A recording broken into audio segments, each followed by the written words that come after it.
so good to see you. We've got a good number with us today. We have some visitors. I want you to know we're very glad to have you with us today. If you have any questions about anything that's said or anything that's been done, we'd be glad to answer those questions for you. We have been doing a series of lessons that are aimed toward what we would call apologetics, defending the faith. We started out with 2 lessons on reasons people do not believe in God. And then we had a lesson where we talked about some of the strongest proofs that there must be a God. And then we looked at proofs of the resurrection of Jesus and how we can know that he was resurrected from the dead. We had a break last week while David was here. And now what I want to do this morning is think about the topic of creation compromises. Now, what do I mean by that? We've already pointed out in some of the previous lessons that, science has done a lot of great things for us. Science has made our lives much easier with the discoveries that have been made, the gadgets that have been created that just make our lives simpler and easier. And that coupled with the fact that, scientists are smart people. They're pretty smart, and we respect them for their intelligence. That has led a lot of people who believe in God to feel that there's a need to compromise what the majority of scientists tell us in regard to where we came from with what the Bible teaches. What I mean is, most scientists, and I say most because it's not all, most scientists tell us that the earth is billions of years old. Most scientists tell us that we, human beings, and really all life, are here as the result of what is called evolution, where a very simple life form has evolved into something much more complex. This theory of evolution is taught in our schools and in our universities by many as fact. It is taught as if it has been proven, and if you do not believe it, then you are a little bit off upstairs. You are purposely ignorant and denying the facts that have been placed before you. My lesson next week is going to be aimed toward that and showing that the so-called evidence for evolution is not really there, and we're going to look at that next week. But the one who believes in God and yet also is very impressed with science and all that it has accomplished, sometimes there's a conflict there, because while science says the earth is billions of years old, the Bible sets forth that it's less than 10,000 years old. Science, the majority of those who are scientists, teach that mankind is the result of evolution, and yet the Bible teaches that God created all life in 6 literal 24-hour days. And so what that has led is there are some believers who try to come up with a compromise. They want to believe in God. They do believe in God, and they believe in God so strongly, but yet on the other hand, they believe that evolution is a proven fact. And so they try to compromise a belief in God with this theory of evolution that is being taught as fact. And I'm reminded of the showdown that Elijah had with the prophets of Baal. And the passage which is read for us in 1 Kings 18 and verse 21, where he asks the children of Israel, "How long will you falter between 2 opinions?" And unfortunately, those who try to compromise the Bible and try to somehow get evolution into the Bible, they're faltering between 2 opinions, as we're going to see, because evolution is not taught in the Bible in any way whatsoever. And so there is a need to get on one side. Either if you believe in God, then you need to believe in creation as it is described in the Bible. If you do not believe in God, then you're in the evolution camp, most likely, and believe in that. But don't try to compromise, because to do such is not possible. Today what I want to do is I want to look at 4 different creation compromises. We're going to talk about theistic evolution. progressive creationism. We're going to talk about the day-age theory and also the gap theory. The first two are very similar, so we're going to deal with those basically together. But we're going to deal with these today. Number one, theistic evolution. Now, you know the word theos means God in the Greek. So theistic evolution basically is a belief in a God-guided evolution. It's simply the belief that God created all the building blocks of life and then he allowed evolution to go into effect. Some even go a little bit further and suggest that God gave life a push start, if you will, to get things started. Maybe he created the first cells and put those in place, and then he allowed evolution to start. So basically, theistic evolution is the idea that God used the processes of evolution to create us. They still acknowledge that there's a God, and ultimately he's the one responsible for us being here. But what they do is they say that he brought us here, he made us through the process of evolution. Now, this is an attractive view for some because not only does it allow them to believe in both evolution and in God, but also it solves one of evolution's biggest problems. And evolution's biggest problem is, how does life come from non-life? And that's one that scientists can't answer. How does life come from something that's dead? Somewhere along the line, if evolution were true, that had to happen. Well, the theistic evolutionist says, no, life started with God. He made the building blocks. So that's theistic evolution.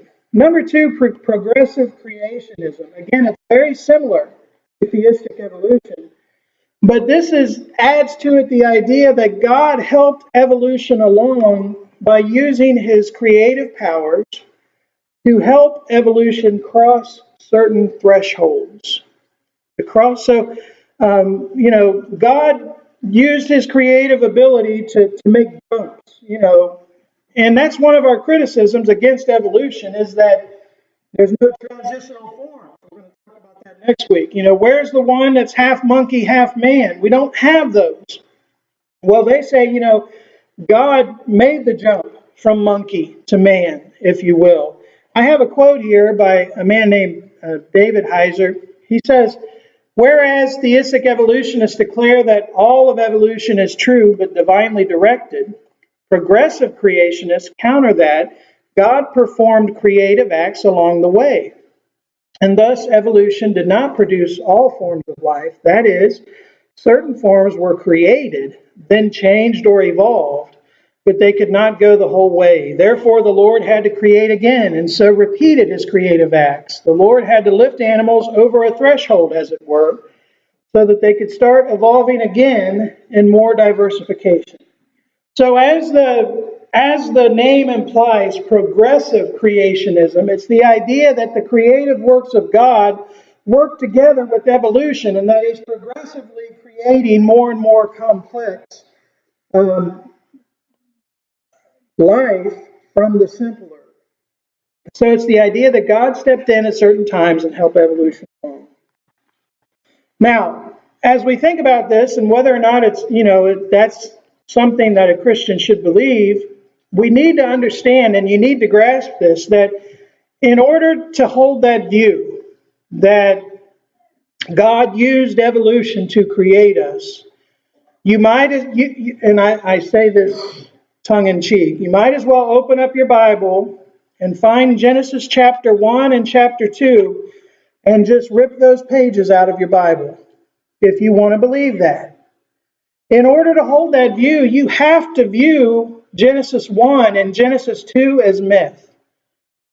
That's the only compromise. Let's read just a few verses from Genesis 1, verses 26 through 31. And as we read this, ask yourself, is this written like a fairy tale? Is this written like it's a legend or some kind of myth? God said, let us make man in our image, according to our likeness. Let them have dominion over the fish of the sea, over the birds of the air, and over the cattle, over all the earth, and over every creeping thing that creeps on the earth. So God created man in his own image. In the image of God, he created him. Male and female, he created them. Then God blessed them. And God said to them, be fruitful and multiply, fill the earth and subdue it. Have dominion over the fish of the sea, over the birds of the air, and over every living thing that moves on the earth. And God said, see, I have given you every herb that yields seed, which is on the face of all the earth, and every tree whose fruit yields seed. To you it shall be for food. Also, to every beast of the earth, to every bird of the air, and to everything that creeps on the earth in which there is life, I have given every green herb for food. And it was so. Then God said, everything that he had made, and indeed it was very good. So the evening and the morning were the sixth day. Upon reading that passage, Genesis 1, we just read a short passage. In Genesis 2, does one see even a hint of evolution? Theistic evolution or otherwise? Do you see evolution in Genesis 1 and verse 2? We don't. Man is said to have been created in a day, in a 24-hour day. Now, I will allow that if God wanted to use the process of evolution, he could have. But if he did that, why would he go to so much trouble to try to hide that from us? And set it forth in Genesis 1 and Genesis 2 that he created all that exists in 6 days. It would almost be deceitful. If God used evolution, he would have told us that. But he didn't tell us that he used evolution. He told us that he created us in 6 days. Jesus certainly didn't believe that creation was a myth. He uses the creation account in a theological discussion that he's having with the Pharisees. In Matthew 19 and verse 4, Jesus said, have you not read? He who made them at the beginning made them male and female. He's making an argument from the account in Genesis, chapters 1 and 2, about marriage, actually, in this context. Paul, in his writings in 1 Corinthians 15 and verse 45, describes Adam as the first man, the first living being. And so, Paul didn't view the Genesis account as myth. If evolution were true, could we really say that Adam was the first man? What about the one who came before Adam in the evolutionary process? So, Paul says that Adam was the first man. Also, we need to realize that the accounts in Genesis 1 and 2, they differ chronologically from the theory of evolution. And I got this chart from the website Answers in Genesis, and this chart is much longer than what I'm going to give you.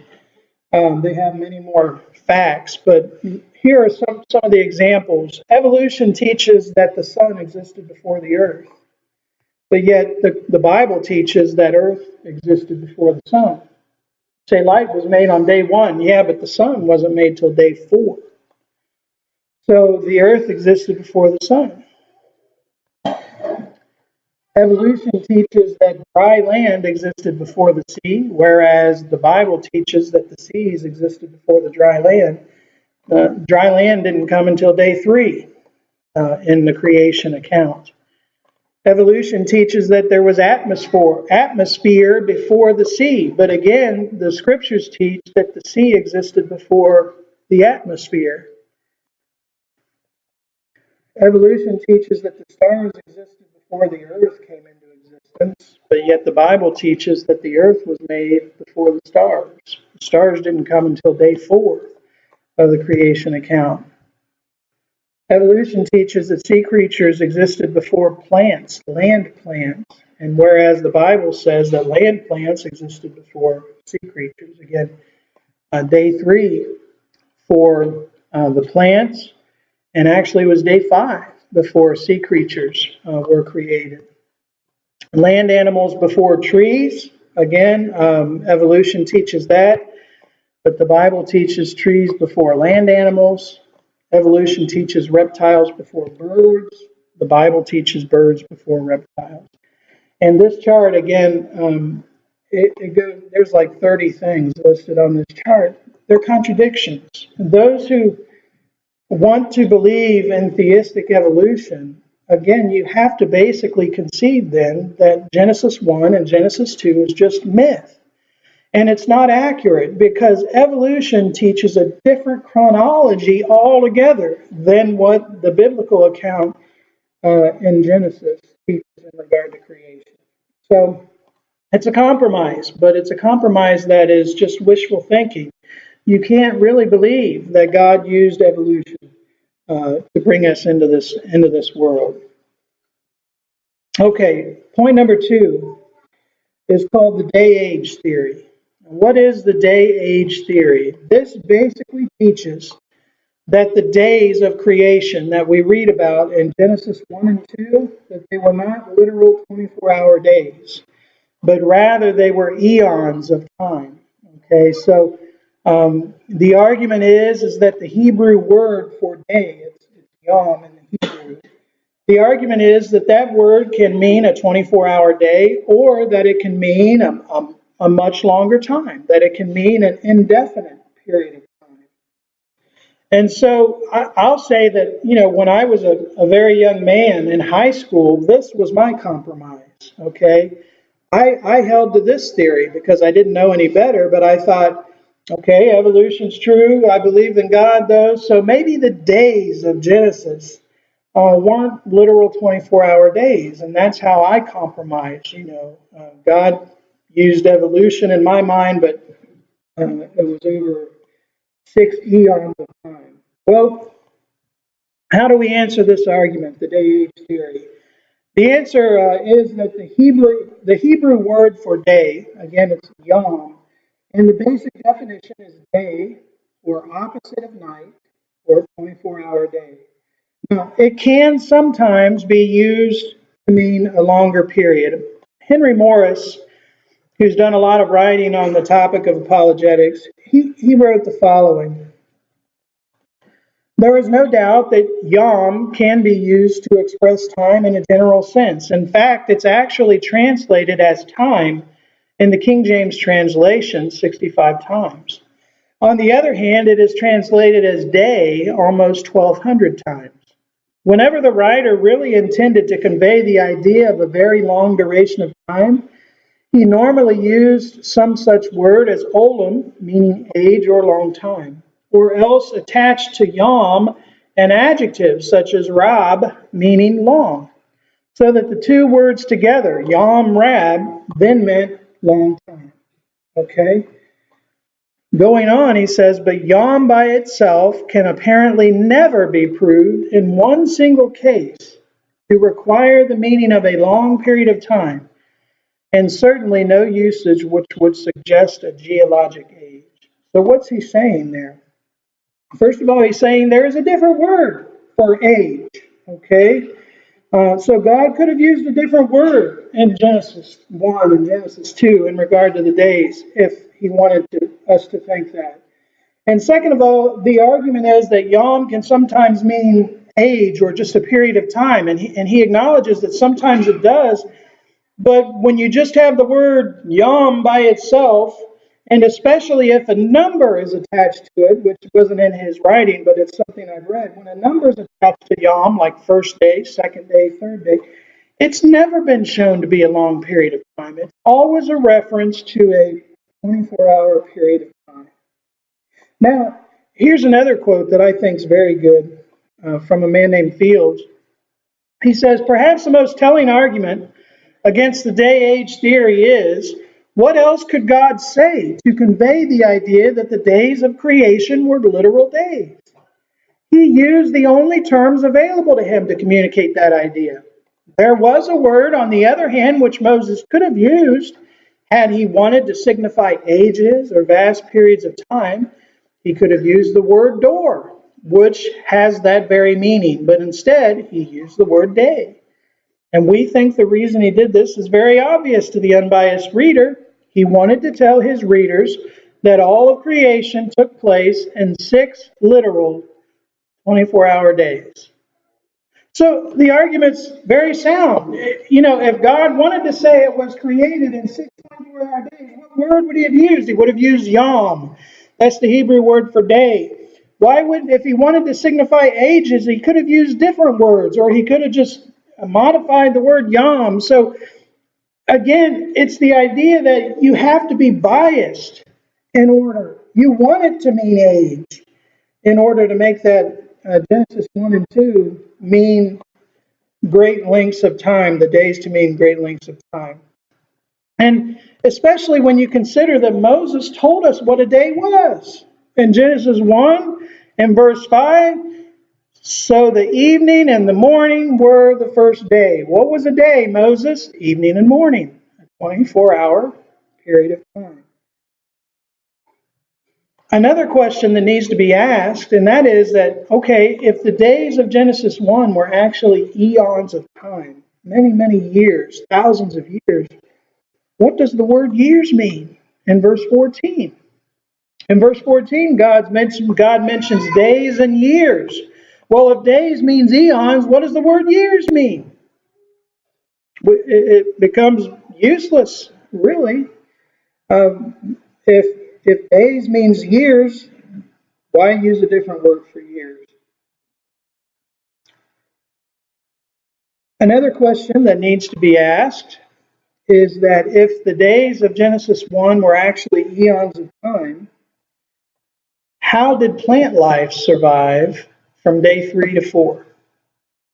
Because plants were created on day 3, but the sun wasn't created till day 4.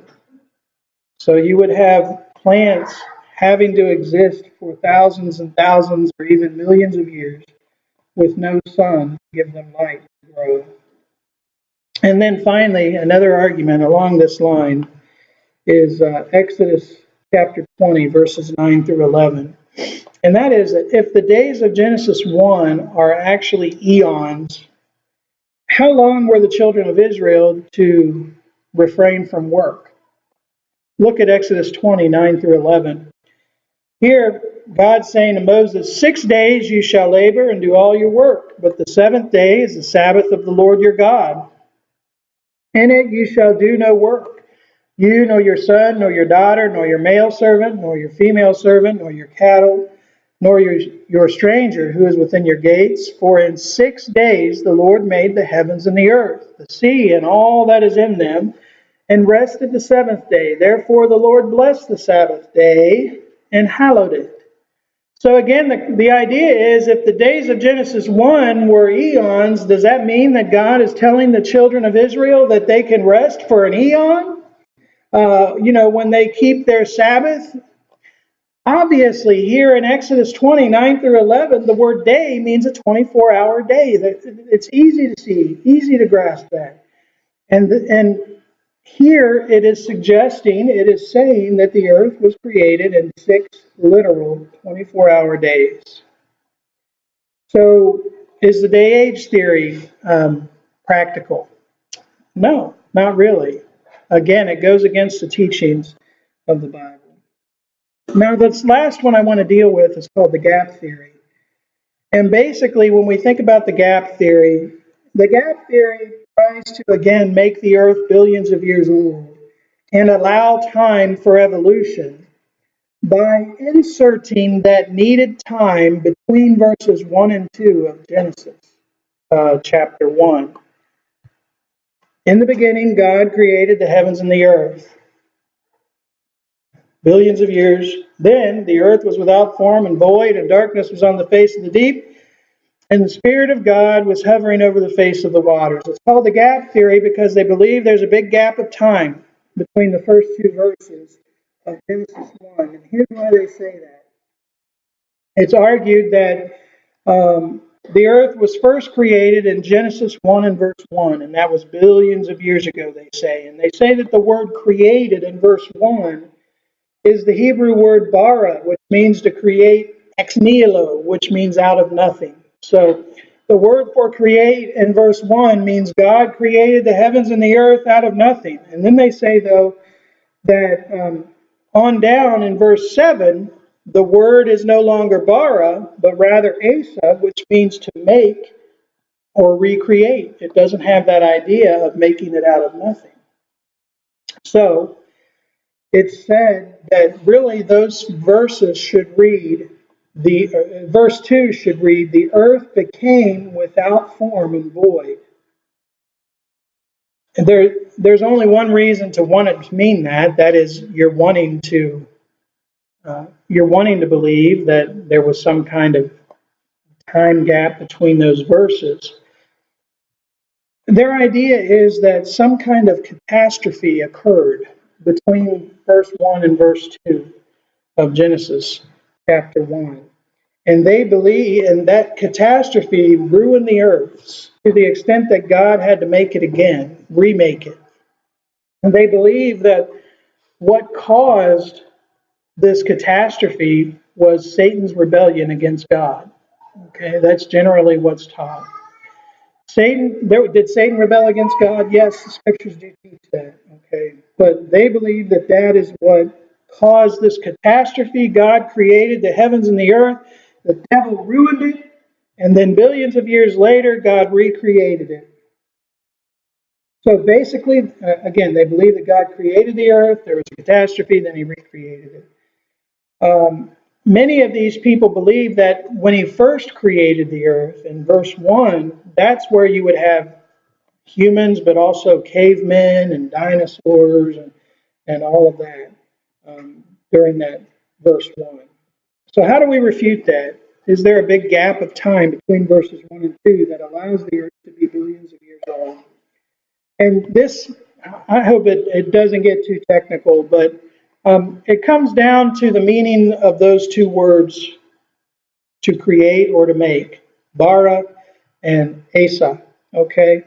And what I want to do is just show you throughout Genesis 1 and also one passage in Nehemiah that those words are used interchangeably throughout Genesis 1.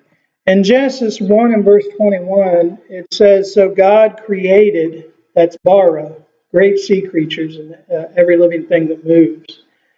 Down in verse 25, it says God made Asa, that's the other word, the beast of the earth according to its kind. So, and then in verses 26 and 27, we have both of the words used in those two verses.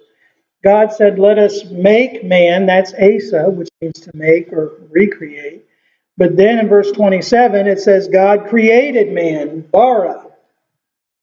So I show those to show you that those words are used interchangeably. Try to say that because it's a different word in verse 1 and verse 2, that means something happened there. It's not founded.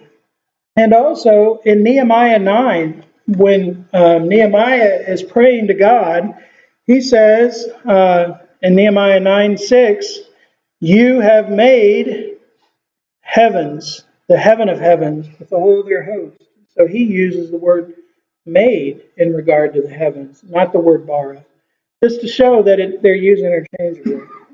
So those words can be used interchangeably. To try to make a whole doctrine, a whole system of theology based upon the fact that Genesis 1:1 uses a different word for create than Genesis 1 and verse 7, that's unfounded. There's no reason to do that other than the fact that you want to believe in evolution or you want to believe in an ancient earth.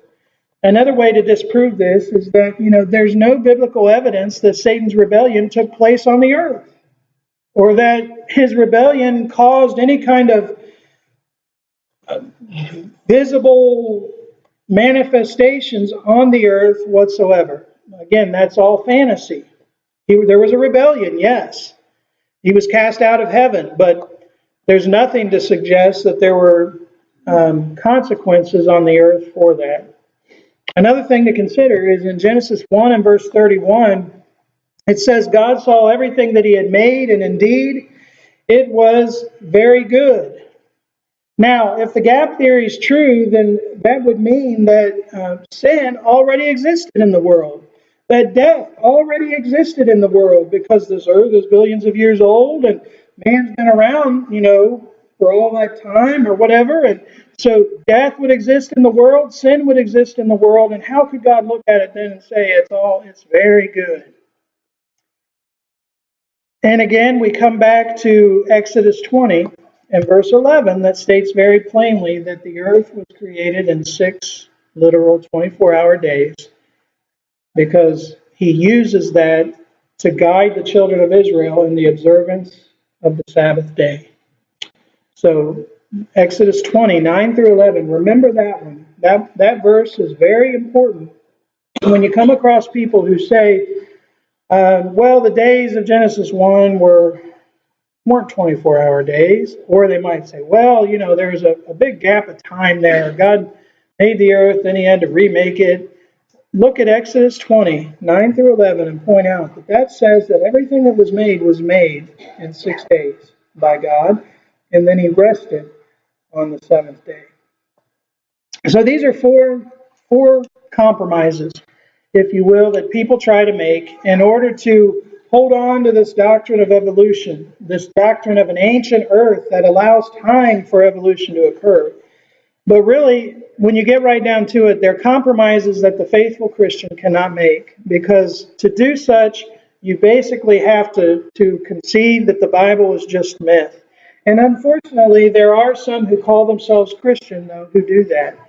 I remember a few years ago being at a family picnic, and I was talking with a friend of somebody who was there, and he was a teacher, actually in a Catholic school, and he was talking. He's taught biology.